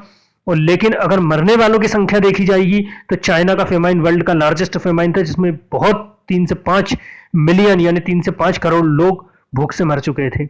यही था ग्रेट फेमाइन इन चाइना। इसके बाद क्या हुआ था, 1961 से 65 में इन्होंने रीएडजस्टमेंट करना की कोशिश की थी अपनी इकोनॉमी को, क्योंकि अब क्या रीएडजस्टमेंट करना है, जैसे तैसे इन्होंने अपनी इकोनॉमी को बनाने की कोशिश करी कि रीएडजस्टमेंट करो। 1961 से 65 तक 5 साल तक इन्होंने अपनी इकोनॉमी को, जो पूरी तरह से खराब हो चुकी थी, पूरी तरह से गिर चुकी थी, और उसको कह सकते हैं डेवलप करा। एक जगह का नाम है चीन में, कह सकते हैं सिचुआन। सिचुआन एक जगह का नाम है। सिचुआन जिसको माना जाता है कि चीन का सबसे ज्यादा पॉपुलेशन वाला एरिया है, और चीन में उसको माना जाता है दी फूड फैक्ट्री ऑफ चाइना, मतलब चाइना की फूड फैक्ट्री। मतलब चाइना में सबसे ज्यादा अगर अनाज होता है तो सिचुआन में होता है, और माना जाता है सिचुआन में ही सबसे ज्यादा लोग मरे थे। तो आप यहां से समझ सकते हो, जहां पे सबसे ज्यादा कह सकते हैं एग्रीकल्चर का प्रोडक्शन हो रहा है, फूड मिल रहा है, और वहीं सबसे ज्यादा लोग मरेंगे, तो बाकी जगहों की कंडीशन क्या हो चुकी थी। तो इन्होंने 1961 से 65 तक रीएडजस्टमेंट करा और अपनी इकोनॉमी को जैसे तैसे कर गए। लेकिन 1966 से 67 तक, फिर 76 तक एक कल्चरल रिवॉल्यूशन स्टार्ट किया। देखिए माओ की जो पॉलिसियां थी, माओ करना तो अच्छा चाहते थे लेकिन हो नहीं पाया था। तो इस कारण बहुत से लोग, जो माओ की पहले गुडविल थी वो खराब होने लगी थी। बहुत से कम्युनिस्ट पार्टी के लीडर भी माओ को पसंद नहीं कर रहे थे, और माओ ये अच्छी तरह से समझ चुके थे कि पूरे देश में, पूरी कंट्री में और कम्युनिस्ट पार्टी में भी मेरे अगेंस्ट बहुत से लोग हो चुके हैं। तो माओ ने इन्हीं सबको दबाने के लिए एक कल्चरल रिवॉल्यूशन स्टार्ट करा था। अब ये कल्चरल रिवॉल्यूशन क्या था, देखिए कल्चरल रिवॉल्यूशन में माओ ने और जो उनके सपोर्टर थे, कल्चरल रिवॉल्यूशन में माओ और जो उनके सपोर्टर थे, उन्होंने आर्मी को बुलाया और उन्होंने कहा कि ये जो चीन में पुराना ट्रेडिशन चल रहा है, पुराने तौर तरीके चल रहा है, पुराना कल्चर चल रहा है, इन सबको हमको खत्म करना है। हम एक मॉडर्न चाइना बनाएंगे, हम एक नया चाइना बनाएंगे जिसमें लोगों की पूरी अच्छी थॉट रहेगी और एक मॉडर्न चाइना रहेगा। तो इन सबको हमको खत्म कर देना है। पुरानी सोच, पुराने विचार, पुराने संस्कार, पुराने रीति रिवाज सबको हटा दो। ये जो चल रहा है चाइना में, एक नया चाइना बनेगा, और जो भी कम्युनिस्ट गवर्नमेंट के अगेंस्ट होगा, जो भी कम्युनिस्ट थॉट के अगेंस्ट होगा, उन सबको मार दो। खुलेआम बोल दिए सबको मार दो, सबको निकालो बाहर और मार दो। और स्कूल कॉलेज पूरी तरह से बंद करवा दिए, और बच्चों से, स्टूडेंट्सों से, जो यंगस्टर्स थे उनको कहा कि इस रिवॉल्यूशन में पार्टिसिपेट करें, और पूरी तरह से कम्युनिस्ट थॉट, एजुकेशन में भी कहीं ना कहीं कम्युनिज्म की फिलोसफी इन्होंने इन्वॉल्व कर दी, और लोगों से बोला कि जो भी कम्युनिस्ट के अगेंस्ट होगा, जो भी कम्युनिज्म के अगेंस्ट होगा, उनको सबको मार देना है, किसी को नहीं छोड़ना है। इसमें भी कल्चरल मूवमेंट में भी इन्होंने हजारों हजारों लोगों को मरवा दिया, अपनी आर्मी से और आम पब्लिक से जो इनको सपोर्ट कर रही थी। लाखों लोगों को इसमें भी मारा गया पूरी तरीके से। कुछ लोग ये कहते हैं कि माओ इसके कारण ही अपने विरोधियों को मरवाना चाहते थे, खत्म करना चाहते थे, ताकि उनकी पावर, उनकी पॉलिटिकल पावर बनी रहे। क्योंकि माओ ये समझ गए थे कि जो ग्रेट फेमाइन हो चुकी है, उसके बाद कहीं ना कहीं मेरी पॉलिटिकल पावर कहीं ऐसा ना हो चली जाए। तो उन्होंने कल्चरल मूवमेंट स्टार्ट करा था, और माओ का ये कहना था कि हम एक मॉडर्न चाइना बनाएंगे, सारे पुराने रीति रिवाज और पुराने ढर्रा जो चला आ रहा है इसको खत्म कर दें। और इस कारण माओ ने बहुत सारे लोगों को मरवा दिया था। तो चाइना में कह सकते हैं इससे भारी, कह सकते हैं इसको कीमत चुकानी पड़ी थी इस रिवोल्ट की भी। और इसी के बाद में जगह जगह कह सकते हैं हथियार बंद ग्रुप बन गए थे, चाहे वो इंडिया हो, चाहे वो अफ्रीका हो, कई जगह वो माओवादी कहलाए थे। क्योंकि देखिए माओ का क्या कहना था, माओ का ये कहना था कि सीधे अपनी बात अगर आपको मनवाना है तो हथियारों से मनवा लो, सीधे सीधे हथियार उठाओ और अपनी बात मनवाओ। और तो बहुत से जो लोग थे वो जो आज इंडिया में देखेंगे हम माओवादी हैं, वो माओ की इसी थॉट पे चलते हैं, क्योंकि माओ का कहना ये था कि माओ की कह सकते दो थॉटें हुआ करती थी। माओ का कहते थे कि जो राजनीतिक सत्ता बंदूक की नली से निकलती है, अगर आपको पावर चाहिए तो आपको हथियार उठाने पड़ेंगे। राजनीतिक सत्ता बंदूक की नली से निकलती है। दूसरा, राजनीतिक रक्तपात रहित युद्ध, और युद्ध रक्तपात युक्त युक्त राजनीति है। मतलब राजनीति में युद्ध भी होगा और युद्ध में राजनीति भी होगी, करना पड़ेगी आपको। तो इसी कारण इंडिया में बहुत सारे ग्रुप बन गए थे जो आज भी माओवादी कहलाते हैं, जो हथियार उठा के अपनी कह सकते बात मनवाना चाहते हैं। जगह जगह आप माओवादियों का आए दिन न्यूज़पेपर में, न्यूज़ चैनलों में सुन लेते होंगे कि किस तरह से माओवादियों ने कुछ लोगों को मार दिया। और ये सब माओवादी जो है ना, माओ के थॉट, माओ के विचारों को मानने वाले लोग हैं, जो बहुत कह सकते उग्रवादी स्वभाव के लोग रहते हैं। ये जो हथियारों के दम पर ही सिर्फ अपनी बात मनवाते हैं, और कह सकते हैं हथियारों के दम पे पूरी कह सकते हैं पावर को चेंज कर दो पॉलिटिकल, और देश में हर बात अपने हिसाब से फॉलो करवाओ। तो ये माओ की कहना था। इसके बाद देखते हैं, अब देखिए 1973 में प्राइम मिनिस्टर बने थे चाउ एन लाई। इन्होंने डिक्लेयर करे थे 4 प्रपोजल। देखिए इन सब के बाद माओ ये तो बात तो समझ गए थे कि कहीं ना कहीं हमारे जो प्रोडक्शन है वो बिना वेस्टर्न कंट्रियों के सपोर्ट के पॉसिबल नहीं होगा। माओ अपनी जो पॉलिसियां थी वो कोशिश तो कर रहे थे, हालांकि माओ ने बहुत अच्छे वर्क करे हैं, ऐसा नहीं है माओ फेल हो गए थे। माओ ने गर्ल्स को पूरे राइट्स दिए थे, चाइल्ड मैरिज एक्ट पूरी तरह से बंद करवा दी थी उन्होंने, और एजुकेशन प्रोवाइड करी थी। जो अफीम जिसकी लत लोगों ने को लगाई थी ब्रिटिशों ने एक जमाने में कि अफीम की एग्रीकल्चर करते थे, वो माओ ने बंद करवा दी थी। तो माओ ने बहुत अच्छे वर्क करे हैं। माओ को इसलिए बहुत बड़ा स्थान दिया जाता है पूरी तरह से मॉडर्न चाइना का। और यहां तक आते आते माओ पूरी तरह से समझ गए थे कि हम अकेले के दम पे कुछ नहीं कर सकते, हमको कहीं ना कहीं वेस्टर्न कंट्रियों का सपोर्ट लेने की जरूरत भी है। और अब इनके यूएसएसआर से रिलेशन भी खराब होने लगे थे, क्योंकि माओ का कहना था कि जो यूएसएसआर है वो अपनी कम्युनिज्म की फिलॉसफी को खत्म कर रहा है। और इन्होंने फिर अपनी एग्रीकल्चर को पूरी तरीके से मॉडर्नाइजेशन करने का कहीं ना कहीं प्लान बना लिया था कि अब हम वेस्टर्न कंट्रियों की हेल्प लेंगे। तो माओ ने माना जाता है कि अमेरिका से हेल्प मांगी थी, तो अमेरिका ने हेल्प करने से इनको फिलहाल मना कर दिया था कि हम आपकी हेल्प नहीं करेंगे। तो माओ ने दूसरी बार फिर अपने एडवाइजरों को भेजा और कहा कि अगर आप अमेरिका से और जो वेस्टर्न कंट्रीज है चीन में आके अगर अपनी फैक्ट्रियां एस्टेब्लिश करेंगे या चीन में आके अपना सामान बनाएंगे तो आपको पूरा एक मार्केट मिलेगा। ये देखिए इस तरह की इनकी पॉलिसियां थी। उनको कहा कि आप चीन में आइए, अपनी फैक्ट्री एस्टेब्लिश करिए और वहां पे सामान बनाइए। तो चीन में पॉपुलेशन ज्यादा है, कस्टमर ज्यादा है, तो आपको पूरा एक मार्केट मिलेगा। अपनी बनी हुई चीज चाइना में सेल करो और चाइना से ही अलग अलग कंट्रियों में आपको एक्सपोर्ट करना है। देखिए इनकी पॉलिसी अभी भी ये थी कि ये खुद कुछ इंपोर्ट नहीं करना चाहते थे, लेना नहीं चाहते थे। इनका यही था कि हम एक्सपोर्ट करें। तभी तो ये कह रहे हैं कि चीन में आओ, फैक्ट्रियां लगाओ और जो भी सामान बनाना है बनाओ, ताकि हमको भी वो चीजें अवेलेबल हो जाए और चीन से ही वो चीजें दूसरी कंट्रियों में एक्सपोर्ट हो, ताकि उसमें हमारे को भी कुछ प्रॉफिट मिलेगा, फॉरेन करेंसी आएगी। मतलब इंपोर्ट नहीं करना है, एक्सपोर्ट ही करना है। इनकी पॉलिसी देखिए। अब यहाँ पे अमेरिका भी कहीं ना कहीं समझ गया था कि हाँ मार्केट हमको मिल जाएगा। तो अमेरिका के जो रिचर्ड निक्सन थे उस समय नए प्रेसिडेंट बन के आए थे, उनको कहीं ना कहीं माओ की पॉलिसियां ठीक लगी। उसके बाद ही 1972 में रिचर्ड निक्सन चाइना गए थे और उनके अच्छे रिलेशन हुए थे। फिर रिचर्ड निक्सन ने माओ से मिले, फ्रेंडशिप हुई और एक ट्रेड इनका आगे बढ़ा था। वहां पे चीन को कह सकते हैं रिकॉग्नाइजेशन भी दिया था। और दूसरी बात, अमेरिका भी उस समय ये चाहता था कि यूएसएसआर की बढ़ती हुई पावर को रोकने के लिए हमको किसी एक एशियाई कंट्री से तो अपने रिलेशन अच्छे करने पड़ेंगे। तो चीन को उन्होंने इसलिए भी समर्थन दिया था। और चीन का यह कहना था कि हम पूरा मार्केट दे रहे हैं, आप अपनी कह सकते हैं फैक्ट्रियां यहाँ पे लगा लीजिए। और पूरी तरह से उनको फैक्ट्रियां स्टेब्लिश करने की परमिशन दी। और उसके बाद में ही जो चाउ एन लाई थे, इन्होंने कह सकते हैं कुछ प्रपोजल डिक्लेयर कर दिए थे कि अब हमारे कुछ पूरी तरह से मॉडर्नाइजेशन करना है वेस्टर्न कंट्रियों के सपोर्ट से ही। वो क्या थे? चाउ एन लाई ने 1973 में 3-4 प्रपोजल रखे थे कि अब हम कृषि का मॉडर्नाइजेशन करेंगे, हमारी आर्मी का मॉडर्नाइजेशन करेंगे। देखिए आर्मी भी इनकी कोई अच्छी नहीं थी, जापान ने इनको बार बार हराया है वॉर में, तो आर्मी भी काफी वीक थी। तो इन लोग का कहना था आर्मी का भी मॉडर्नाइजेशन करेंगे और साइंस एंड टेक्नोलॉजी का भी पूरी तरह से मॉडर्नाइजेशन कर देंगे हम, इनका ये सोचना था। तो इन्होंने ये 4 पॉलिसियां दी थी कि अब हम पूरी वेस्टर्न कंट्रियों के सपोर्ट से हमारी एग्रीकल्चर लैंड का मॉडर्नाइजेशन करेंगे, आर्मी का मॉडर्नाइजेशन करेंगे, साइंस एंड टेक्नोलॉजी का मॉडर्नाइजेशन करेंगे। और शुरू भी कर दिया था। 1976 तक आते आते माओ की डेथ हो चुकी थी। माओ की डेथ हुई तो माओ की डेथ के बाद में एक नए लीडर बन गए थे जो कम्युनिस्ट पार्टी के दूसरे पावरफुल लीडर थे, देंग शियाओ कम। ये थे देंग शियाओ पिंग।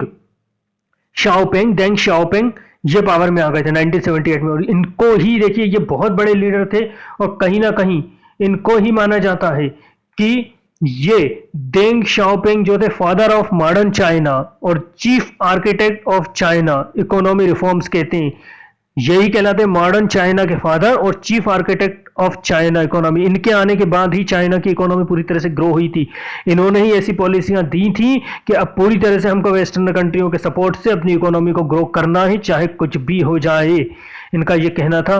और इसके बाद ही एक चाइना में नए टाइम की शुरुआत हुई थी और आते से ही इन्होंने अपनी इकोनॉमी को रिफॉर्म्स करने के लिए ओपन डोर पॉलिसी शुरू कर दी थी कि आइए, जिसको भी चीन में आना है, अलग अलग कंट्री से कहा था अपने बिजनेस स्टार्ट करे और हम आपको जगह देंगे, हम आपको फैसिलिटी प्रोवाइड करेंगे, आप अपनी फैक्ट्रियां चीन में लगाओ और यहीं पे अपना इंफ्रास्ट्रक्चर बनाएं और जो भी चीज आपको बनाना है वो चीन में बनाओ और उसको कह सकते हैं चीन में तो सेल करो ही करो और यहां से दूसरी कंट्रियों में, अदर कंट्रियों में एक्सपोर्ट कर। देखिए, इनकी भी यही पॉलिसी थी, ले नहीं रहे हैं। चीन में शुरू से यह था कि हम किसी से कुछ लेंगे नहीं, हम एक्सपोर्ट करेंगे। तो ये पावर में आया। 1978 में इन्होंने एक इकोनॉमिक सिस्टम फॉलो करा। 1978 में इन्होंने स्टार्ट प्रोग्राम कर दिया था मेक इन चाइना। ये मेक इन चाइना वही था जो आज इंडिया में चल रहा है, मेक इन इंडिया, के इंडिया में आइए और अपनी फैक्ट्री एस्टेब्लिश करो और बनाओ। ये चाइना में 1978 में डेंग शाओपिंग ने दिया था और इसके लिए उन्होंने स्पेशल इकोनॉमिक जोन भी बनाए थे जहां पे दूसरी कंट्री के लोग आए और कह सकते हैं अपनी फैक्ट्री एस्टेब्लिश करें और उनको वहां पे सारी फैसिलिटी दिया करते थे। किसी भी कंट्री के अगर बिजनेसमैन, फॉरेन इन्वेस्टमेंट इन्वेस्टर्स अगर आते थे तो उनको वहां पे अपनी फैक्ट्रियां लगाने के लिए पूरी फैसिलिटी प्रोवाइड करी और उनको कहा कि अपनी फैक्ट्रियां लगाइए, सामान बनाइए, बहुत बड़ा मार्केट है चीन और चीन से ही दूसरी कंट्रियों में सेल करो। तो ये मेक इन चाइना जो है चीन से ही चला है। तो इसके कारण इनकी इकोनॉमी में काफी कह सकते हैं सुधार आए थे क्योंकि हर चीज चीन में बनने लगी थी। हर कह सकते हैं इन्वेस्टर्स जो था वो चाइना में अपनी फैक्ट्रियां लगाने लगे थे, उनको पूरी तरीके से ये फैसिलिटियां भी दिया करते थे। इसके बाद ही 1980 में इन्होंने स्टार्ट करा था स्किल डेवलपमेंट प्रोग्राम। अब ये स्किल डेवलपमेंट प्रोग्राम क्या था? देखिए, स्किल डेवलपमेंट प्रोग्राम का मतलब ये था कि इन्होंने अपनी एजुकेशन सिस्टम में ही डायरेक्ट स्किल डेवलपमेंट प्रोग्राम को डाला था। मतलब यह था कि कोई भी काम बनाने में किसी व्यक्ति को बिल्कुल महारत हासिल हो। इन्होंने शुरू से ही अपनी जो स्टूडेंट थे, जो वर्कर थे, उनको हर चीज बनाने के लिए पूरी तरीके से ट्रेन कर दिया था। मतलब आपको किसी भी चीज को बनाने में देर नहीं लगेगी, फटाफट बना लेंगे आप। आपकी स्किल्स डेवलप है, आपकी कार्यकुशलता बहुत ज्यादा, आपको पहले से सब चीजें सिखा दी गई हैं कि कौन सी चीज को कैसे बनाते हैं। अब अगर कोई भी चीज अगर आपको बनाना है तो मान लीजिए अगर किसी दूसरी कंट्री के पर्सन को अगर कोई एक कंप्यूटर बनाने में 10 घंटे लगते हैं तो इनकी वही एक कंप्यूटर कह सकते हैं 30 से 40 मिनट में आदमी बना के तैयार कर देता है और उसकी डिलीवरी भी कर देते हैं। तो अपने यहाँ के लोगों को पूरी तरह से हर चीज बनाने में माहिर कर दिया, सिखा सिखा के उनको ऐसा कर दिया कि उनके कह सकते हैं पूरी तरह से वो प्रिपेयर हो गए किसी भी चीज को बनाने में।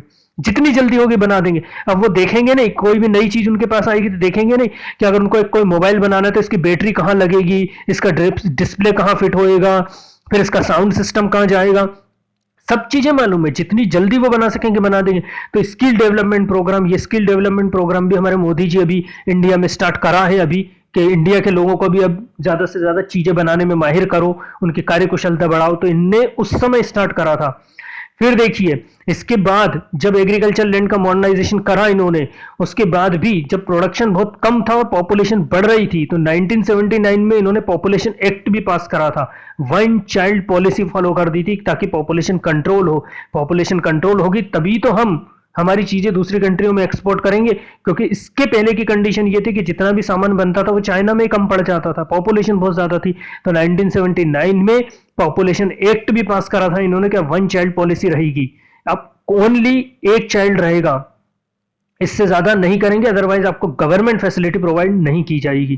तो स्किल डेवलपमेंट प्रोग्राम और चाइल्ड कह सकते हैं वन चाइल्ड पॉलिसी, इसी के कारण कहीं ना कहीं आज चाइना बहुत ज्यादा ग्रो कर रहा है। 1982 में पॉपुलेशन तो हालांकि पहले से स्टार्ट हो चुकी थी, लेकिन 1982 में पॉपुलेशन करवाई। 1979 में पॉपुलेशन एक्ट पास करा और उसके बाद में 2 साल बाद 1982 में पॉपुलेशन सेंसस करवाए। देखिए, अब इसी पॉपुलेशन सेंसस में जो 1959 में जो ग्रेट फेमाइन हुई थी उसमें मरने वालों का कह सकते हैं नंबर पता चला था, क्योंकि 1959 में जो ग्रेट फेमाइन हुई थी उसमें मरने वालों का पता नहीं चला था कि मरे कितने हैं, क्योंकि उस समय किसी तरह का कोई पॉपुलेशन सेंसस नहीं हुए थे। डायरेक्ट 1959 के बाद जो पॉपुलेशन सेंसस हुए थे 82 में हुए थे, और इसी में ये पता चला था कि जो ग्रेट फेमाइन हुई थी ना हमारे यहाँ, उसमें मरने वालों की पॉपुलेशन जो थी 3 से 5 करोड़ थी, इसी में पता चला था। और इसमें यह भी पता चल गया था कि 1979 में जो इन्होंने पॉपुलेशन एक्ट पास करा था वो किस हद तक सक्सेसफुल रहा है। तो ये बहुत अच्छा काम था। और 1982 में इन्होंने प्राइवेटाइजेशन कर दिया था एग्रीकल्चर का। देखिए, इसके पहले एग्रीकल्चर प्राइवेट नहीं थी। जो फार्मर हुआ करते थे उनको एक टारगेट दे दिया जाता था कि आपको सिर्फ इतना ही प्रोडक्शन करना है और उसको हम इस प्राइस में परचेस कर लेंगे और आपको सिर्फ एक टारगेट पूरा करना है। लेकिन अब इन्होंने क्या करा था, डेंग शाओपिंग ने पूरी तरह से एग्रीकल्चर को प्राइवेट कर दिया था कि अब आपकी जमीन कहीं ना कहीं आपकी है, अब आप उस पर जितना प्रोडक्शन करना चाहे कर ले, बेरोक टोक, आपको कोई रोक टोक नहीं होगी। और जितना प्रोडक्शन करेंगे हमको दे, हम अदर कंट्रियों में एक्सपोर्ट कर देंगे, उससे हमारे पास फॉरेन करेंसी आएगी, और अगर अलग से और प्रोडक्शन आपके पास बच जाता है तो आप भी मार्केट में जाके सेल कर सकते हैं।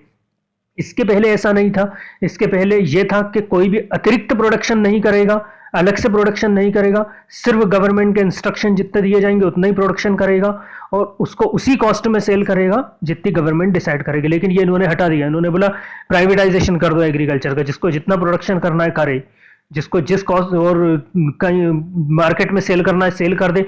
तो इस तरह से कहीं ना कहीं लोगों की भी कह सकते हैं way of living, life style change हुई, क्योंकि उनके पास पैसा आया, किसानों के पास पैसा आया, क्योंकि उन्होंने बहुत ज्यादा प्रोडक्शन करा, मार्केट में सेल करा। तो कह सकते हैं इस तरह से लोगों के पास पैसा आया, गरीबी हटी। कह सकते हैं जो इनकी कंडीशन खराब थी वो 1998 में प्राइवेटाइजेशन कर दिया था इंडस्ट्रीज का। 1998 में इंडस्ट्रीज का भी इसी तरह से प्राइवेटाइजेशन कर दिया था। इंडस्ट्रीजों को बोला था आप जितना ज्यादा प्रोडक्शन कर सकते हैं करो, बेरोक टोक, आपको कोई नहीं रोकेगा, और ज्यादा से ज्यादा एक्सपोर्ट करेंगे हम उस सामान को, ताकि हमारे पास फॉरेन करेंसी आए। सिर्फ एक्सपोर्ट करेंगे, अभी भी ले नहीं रही है, इनका यही पॉलिसी थी, हम लेंगे नहीं, एक्सपोर्ट करेंगे, और एक्सपोर्ट जब हम कंट्रियों को करेंगे हमारे सामान, तभी हमारे पास फॉरेन करेंसी आएगी। तो इन्होंने प्राइवेटाइजेशन कर दिया था इंडस्ट्रीज का कि जितना प्रोडक्शन आपको करना है करो, हमको सेल करो, हम दूसरी कंट्रियों को सेल कर देंगे। इसके अलावा भी अगर आपका बच जाता है तो आप चाइना के अंदर जो सिटियां हैं, चाइना में जिन लोगों को जरूरत है उनको सेल कर दें। इनने भारत से भी बहुत अच्छे रिलेशन बनाए थे। खैर उसकी बात अभी हम बाद में करेंगे। तो इंडियन में इन 2001, अब 2001 के आते आते चाइना ने ज्वाइन कर लिया था वर्ल्ड ट्रेड ऑर्गेनाइजेशन। दुनिया के बिजनेस में अब वर्ल्ड ट्रेड ऑर्गेनाइजेशन WTO, जिसमें पूरी वर्ल्ड का बिजनेस चलता है, वहां पे ज्वाइन हो गया कि अब चाइना ने अपने जो डोर थे, अपनी जो ओपन डोर पॉलिसी थी पूरे वर्ल्ड के लिए ओपन कर दी। जब इनके पास पूरी फॉरेन करेंसी आ चुकी थी तब इन्होंने करी थी कि अब हम अलग अलग कंट्रियों से, या जो भी कंट्री हमारे साथ बिजनेस करना चाहती है करे, ट्रेड करें, हम हर कंट्री को एक्सपोर्ट करेंगे, अभी भी लेंगे नहीं, एक्सपोर्ट करेंगे।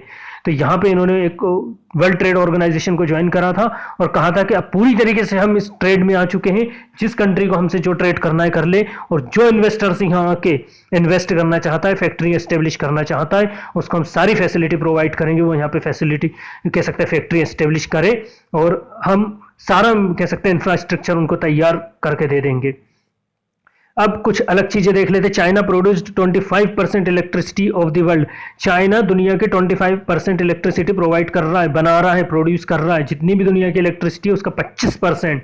China produce 50% steel of the world. दुनिया में जितना भी स्टील है उसका 50%, बहुत बड़ा परसेंटेज है, 50% जो स्टील है वो चाइना बना रहा है।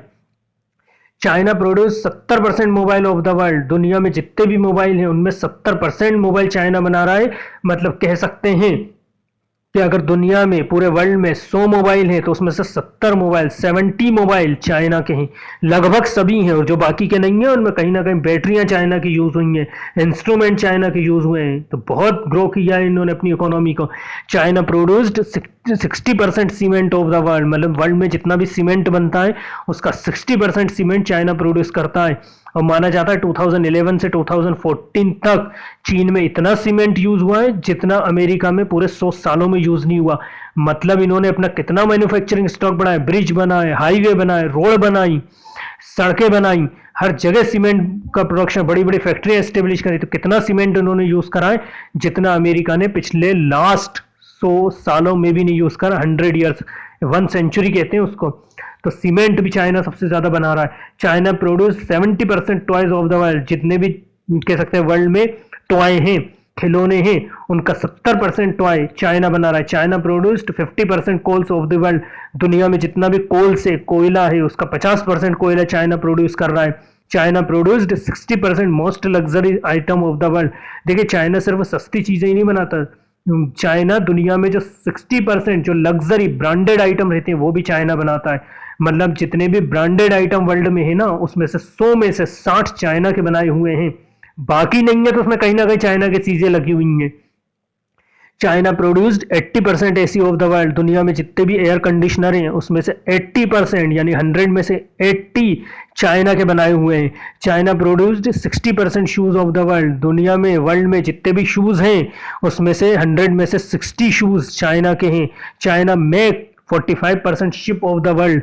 दुनिया में जितने भी शिप हैं वर्ल्ड में जितने भी शिप हैं उनका 45% 100 में से 45% जो शिप हैं वो चाइना के हैं।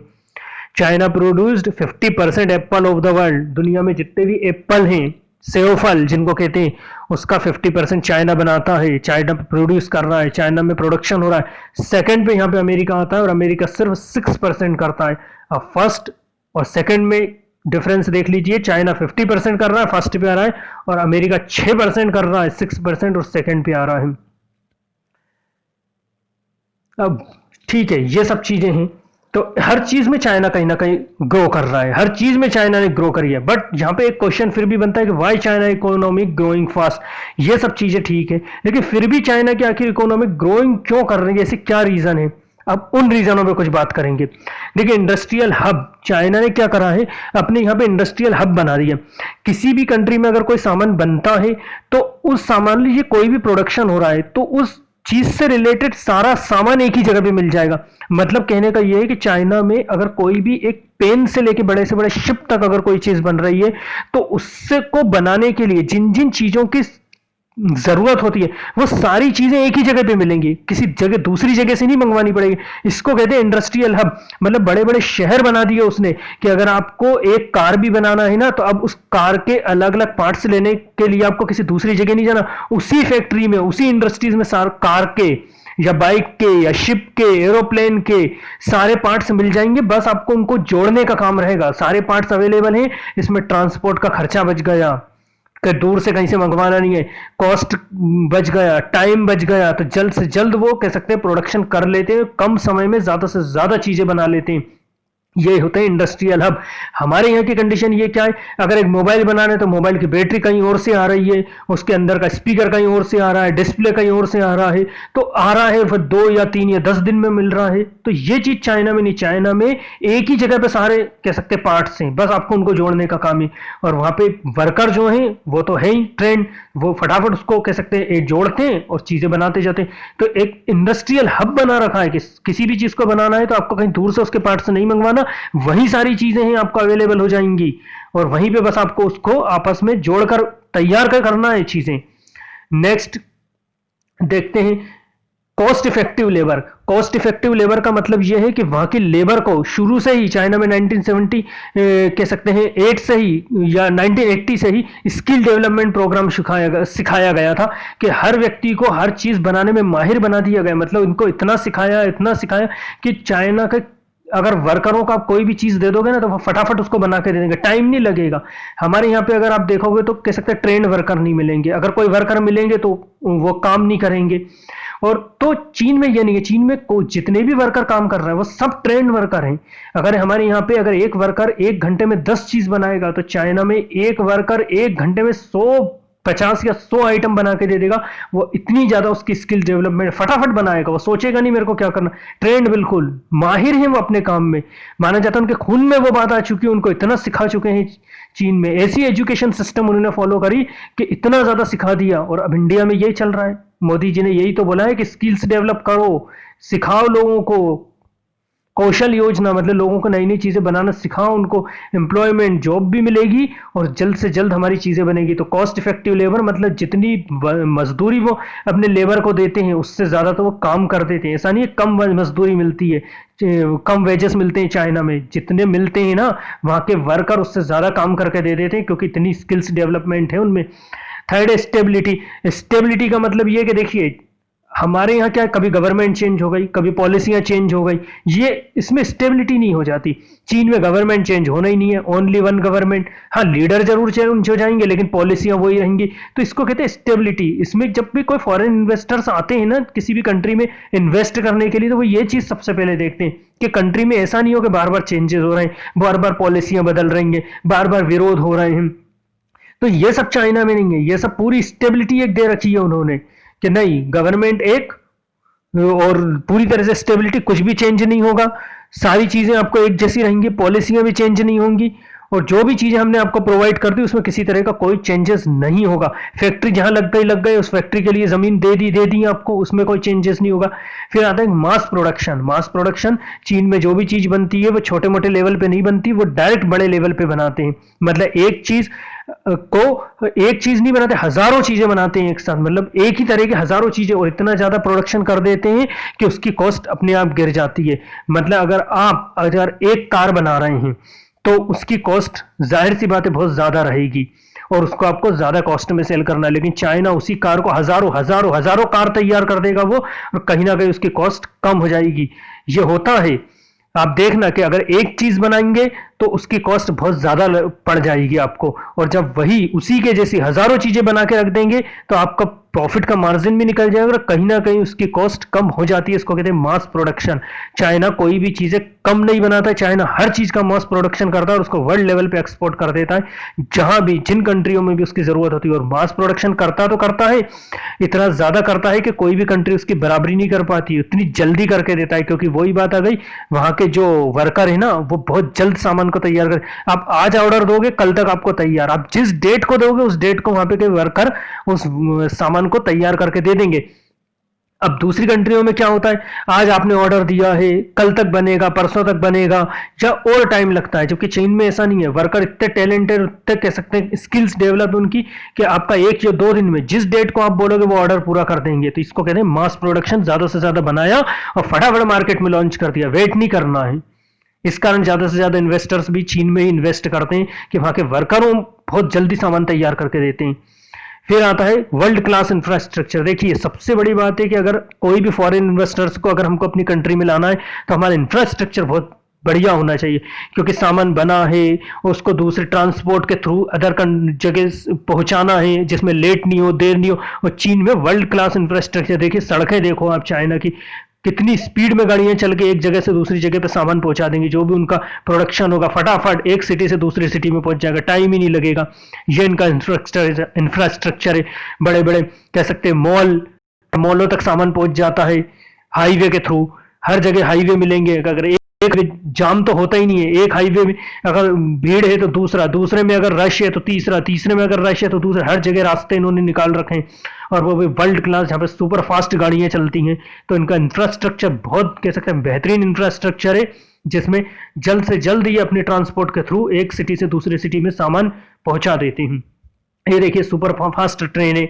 आज तो चाइना की ये कंडीशन है, उसने बॉर्डर तक सुपर फास्ट ट्रेनें लगा दी कि अगर कभी वॉर होता है तो जल्द से जल्द अपने सोल्जरों को बॉर्डर तक भेज दें। तो कह सकते हैं बाकी प्रोडक्शन की तो बात ही छोड़ दो कि एक फैक्ट्री में बना हुआ सामान सुपर फास्ट ट्रेनों से कितनी जल्दी वो दूसरी जगह पे भेज देते होंगे। तो इसको कहते हैं world class infrastructure. Foreign investors ये भी देखते हैं कि किस कंट्री का इंफ्रास्ट्रक्चर सबसे बेहतरीन रहेगा कि हमारा सामान बना और उसको जल्द से जल्द मार्केट तक पहुंचा दें। मार्केट तक पहुंचने में लेट नहीं होना चाहिए, फटाफट पहुंच गया, नहीं तो दूसरे वहां पे पहुंच जाएंगे। इससे पहले कोई दूसरा पहुंचे, हम पहुंच के अपना सामान वहां पे मार्केट में सेल कर देंगे। ये और सबसे बड़ी बात इलेक्ट्रिसिटी। हमारे इंडिया में अगर देखा जाए तो आज भी इलेक्ट्रिसिटी की बहुत प्रॉब्लम है। बड़े बड़े फैक्ट्री मालिक जो हैं वो आज भी अपने खुद के जनरेटर यूज करते हैं, क्योंकि वहां इलेक्ट्रिसिटी नहीं है। तो चाइना में 24/7 आवर्स इलेक्ट्रिसिटी होती है, 24 घंटे इलेक्ट्रिसिटी। बड़ी बड़ी फैक्ट्रियों में लाइट जाती ही नहीं है। यहाँ पे तो अगर 1 घंटे के लिए लाइट जाती है ना फैक्ट्रियों में, तो लाखों करोड़ों रुपए का नुकसान हो जाता है, क्योंकि प्रोडक्शन नहीं होता। और चाइना में इलेक्ट्रिसिटी 24 घंटे प्रोवाइड करते हैं, इलेक्ट्रिसिटी की कोई प्रॉब्लम ही नहीं है। तो इन सब चीजों से कहीं ना कहीं फॉरेन इन्वेस्टर्स चाइना की तरफ अट्रैक्ट हो रहे हैं। और आज चाइना इन्हीं सब चीजों के कारण सबसे फर्स्ट पसंदीदा कंट्री बन चुका है। हर इन्वेस्टर से चाइना में जाना पसंद करता है कि अगर हम कोई बिजनेस स्टार्ट कर रहे हैं तो चीन में जाए। इंडिया के भी 40,000 बिजनेसमैन चाइना में हैं। ये याद रखना, इंडिया के भी 40,000 बिजनेसमैन चीन में हैं जो अपना बिजनेस कह सकते हैं वहां करते हैं। और अलग अलग कंट्रियों के तो अलग हैं। तो ऐसा नहीं है चाइना में कुछ कोई नहीं जा रहा है, हमारे इंडिया में तो बहुत कम है। और अब मेक इन इंडिया का स्लोगन दिया जा रहा है, हालांकि अभी भी बहुत सी कम कंट्रियों के लोग इंडिया में इंटरेस्टेड हैं, और चाइना में सबसे ज़्यादा इंटरेस्टेड लोग होते हैं क्योंकि वो फैसिलिटी बहुत प्रोवाइड करते हैं, वर्कर भी टैलेंटेड होते हैं, डिलीवरी टाइम पे हो जाती है, ऑर्डर टाइम पे पूरा हो जाता है, ये सब चीज़ें होती हैं किसी भी कंट्री को ग्रो करने के लिए। फिर एक्सपीरियंस एंड एक्सपर्टीज का मतलब है कि किसी भी चीज को फटाफट तैयार कर देना। वही बात है कि कोई नई चीज मार्केट में आई, कोई भी नई चीज अगर मार्केट में लॉन्च होती है तो चाइना के जो वर्कर हैं, जो चाइना है, उसको फटाफट उसको देख लेते हैं और अपने वर्करों को सिखा देते हैं और फटाफट वो तैयार कर देते हैं। दूसरी कंट्री में कोई एक चीज बनी है और उतनी ही देर में चाइना हजारों चीजें बना के तैयार कर देता है, और तुम इससे पहले मार्केट में लाओगे, चाइना मार्केट में उसको सेल कर देता है, दूसरी कंट्रियों में एक्सपोर्ट कर देगा और उनसे कम कॉस्ट में। ये है, फटाफट सामान बना के सेल कर दिया। तो ये एक्सपीरियंस होता है, इतना एक्सपीरियंस है। आज आप किसी इंडियंस को कोई नया चीज देंगे ना कि इसको हमको बना के दे दो, तो वो देखेगा कि मुझे तो बनाना ही नहीं आता, मुझे तो पहले खुद को सीखना पड़ेगा। लेकिन चीन में ऐसा नहीं है, चीन में कोई भी नई चीज आप दे दी जाए वर्करों को वहां के, वो बोलेंगे ठीक है, आप ऑर्डर बताओ कब पूरा करना है। आप बोलोगे कल ऑर्डर पूरा करना है, वो मना नहीं करेगा, कल तक आपका ऑर्डर भी पूरा हो जाएगा। तो हर पर्सन वहां जाएगा इन्वेस्टर से जहां उसका समय पे ऑर्डर पूरा हो जाए, इंफ्रास्ट्रक्चर अच्छा हो। तो ये वहां होता है, ऑर्डर टाइम पे पूरा हो जा रहा है, फटाफट बना के दे देंगे। ये नहीं देखेंगे नई है, हमें नहीं आती, हमें तो पता ही नहीं है। उनको इतना डेवलप कर चुके हैं। एजुकेशन में उनकी स्किल्स डेवलपमेंट प्लानिंग शुरू की, हमारे इंडिया में वेब शुरू करा है कि एजुकेशन में स्किल डेवलपमेंट होना चाहिए। इसको स्किल डेवलपमेंट प्लानिंग कहते हैं कि ज़्यादा से ज़्यादा स्किल्स को डेवलप कर दिया जाए, उनको सिखा दिया जाए, उनको ट्रेन कर दिया जाए। अब यहाँ पे देखते हैं कुछ कि इंडिया एंड चाइना के रिलेशनशिप आखिर है कैसे। तो देखिए, इंडिया और चाइना के अगर रिलेशनशिप की बात करेंगे तो इंडिया और चाइना के रिलेशनशिप तो एंशियंट टाइम से बहुत अच्छे रहे हैं, बहुत अच्छे रहे। बहुत सारे कह सकते हैं लोग इंडिया आते हैं और इंडिया से चाइना जाते हैं, और ऐसा नहीं आज ही आ रहे हैं जा रहे हैं। एंशियंट टाइम से भी इंडिया में एक चीनी कह सकते हैं था, चीन के जो यात्री हुआ करते थे, हैनसांग था, वो इंडिया में आया था। और राजा विक्रमादित्य थे, उनके यहाँ पे कह सकते हैं राजा हर्षवर्धन थे, उनके यहाँ पे 16 साल रहे थे, 16 ईयर्स तक रहे। तो काफ़ी एंशियंट, हमारे राजेंद्र चोल को देख लो या राजराज को देख लो, इनके चीन से बहुत अच्छे रिलेशन रहे थे। हमारे कह सकते हैं ग्रेटेस्ट राजा राजराज और राजेंद्र चोल ग्रेटेस्ट कह सकते हैं एम्परर रहे इंडिया के, जिनसे चाइना से बहुत अच्छे रिलेशन रहे। और उस समय भी हमारा चाइना से काफ़ी ट्रेड हुआ करता था। आज़ादी जैसे ही हुई थी तो हमारा इंडिया 1947 में आज़ाद हुआ था, चाइना 1949 में, तो तब भी हमारे अच्छे रिलेशन थे।